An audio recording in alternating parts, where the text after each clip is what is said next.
Dari sekian banyak komentar saya soal Anies Baswedan, biasanya soal Anies yang nggak bisa kerja, tapi gayanya kayak yang ngerti semua solusi dan anggap yang lain itu goblok.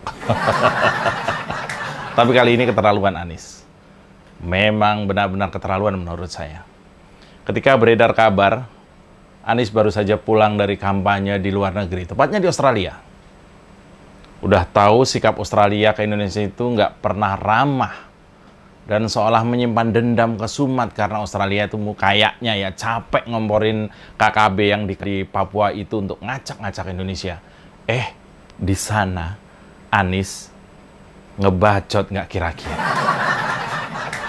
Strategi kampanye Anies kali ini seolah pakai strategi ibu-ibu main ke tetangga, lantas menjelek-jelekan rumah tangganya sendiri. Ya, Anies kembali bohong. Dan kali ini lebih parah dari biasanya. Kenapa? Karena menyangkut nama baik Indonesia. Menyangkut nama baik sebuah negara. Kali ini Anies nyinyirin negara Indonesia kepada audien dia di Universitas Australia Internasional. Dan materi nyinyirannya tentang Indonesia kali ini adalah soal bagaimana Indonesia melakukan penanganan COVID-19. Kejadian di Australia ini makin meneguhkan bahwa Anies memang berbakat jadi pengkhianat. Kenapa? Karena merusak demokrasi saja Anies merasa belum puas dengan politik identitasnya itu. Sekarang dia malah memfitnah Indonesia dengan mengatakan bahwa penanganan COVID di Indonesia buruk. Dia nggak sadar dia bisa jalan-jalan bebas ke luar negeri sambil jelek-jelekin Indonesia itu karena di Indonesia sudah bebas pandemi. Dia nggak sadar bahwa yang sebenarnya nggak mampu menangani kondisi di wilayah tanggung jawabnya ketika COVID melanda tempo hari adalah dia sebagai gubernur yang nirprestasi itu. Bagaimana mungkin Anies bisa bilang penanganan COVID di Indonesia buruk, sedangkan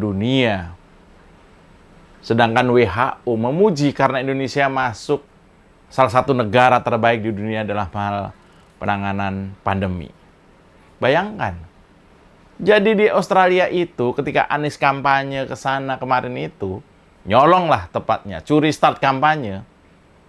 Ada seorang warga namanya Terry, dia warga Australia, tanya soal penanganan COVID di Jakarta. Entah ini pertanyaan beneran, entah ini pertanyaan settingan, karena biasa dalam kampanye seperti itu, apalagi kampanye yang agak-agak nekat seperti Anies ini. Ada seorang warga Australia namanya Terry, dia itu bertanya soal penanganan COVID di Jakarta, lalu dijawab Anies dengan kebohongan yang bikin merinding. Anies bohong, Anies ngedabus, bahkan cenderung hoax soal COVID. Dan ini berawal dari pengakuannya kalau sebenarnya dia tahu lebih awal soal ancaman COVID di dunia. Dia bilang, dulu awal Januari 2020, kata Anies ya, saya ikut pertemuan International Major Association atau IMA, lalu banyak wali kota mengeluh soal COVID. Bayangkan, dalam benaknya dia cerita, dia bertemu dengan wali kota seluruh dunia mungkin. Nah, itu wali kota itu ngadu ke Anies. Siapa lo? Lalu dia bilang begini, saya dengar lebih dulu dan saya pelajari, kata Anies. Emang lu siapa Anies mempelajari COVID? Lu siapa? Lu aja kena. Lalu kebohongan Anies berlanjut. Dia bilang pulang pertemuan para wali kota itu, Anies lekas membentuk gugus tugas. Dia bilang gini, kami lebih dulu buat gugus tugas COVID daripada pemerintah pusat. Kata Anies sambil melet-melet bangga ya. Dia bilang gini, lalu saya undang imigrasi, intelijen, dan biro perjalanan. Kita rapat, evaluasi berapa banyak orang dari China yang datang antara bulan Januari dan Februari 2020. Kata Anies, melanjutkan halusinasinya.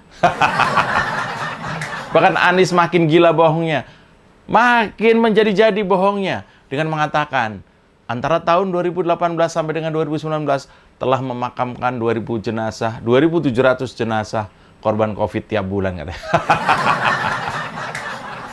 Ya, Di hadapan akademisi Universitas Australia itu tadi, Anies cerita pemerintah pusat Indonesia dinilai buruk dalam menangani COVID-19. Ini mental pengkhianat ini. Australia ngeladenin Anies, ya seneng lah. Karena mentalnya memang mental penjilat orang luar ini. Nggak salah kemudian publik Indonesia menjuluki bahwa Anies ini budaknya Amerika. Lalu apa sekarang jadi nambah, jadi kacungnya Australia? Australia itu apa saja Indonesia ini pasti dinyinyirin. Apa saja terkait Indonesia itu pasti dinyinyirin. Jadi ya klop lah kalau ketemu Anies. Sebuah kombinasi yang menakjubkan ya. Anies ditambah kebohongan, ditambah pengkhianatan, ditambah di luar negeri. Apa iya orang yang nggak punya jiwa patriot, apalagi nasionalis seperti ini, akan melenggang bebas ke istana negara sebagai pemimpin Indonesia?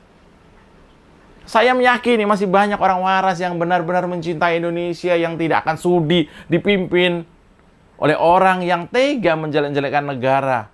Bahkan negara tempat kakeknya berimigrasi, hingga dia makan dan minum di dalamnya setiap hari. Tidak ada tempat bagi pengkhianat kalau terkait dengan pemimpin nasional kita. Saya Mas Jobray. Sebut saja saya juru bicara Anda.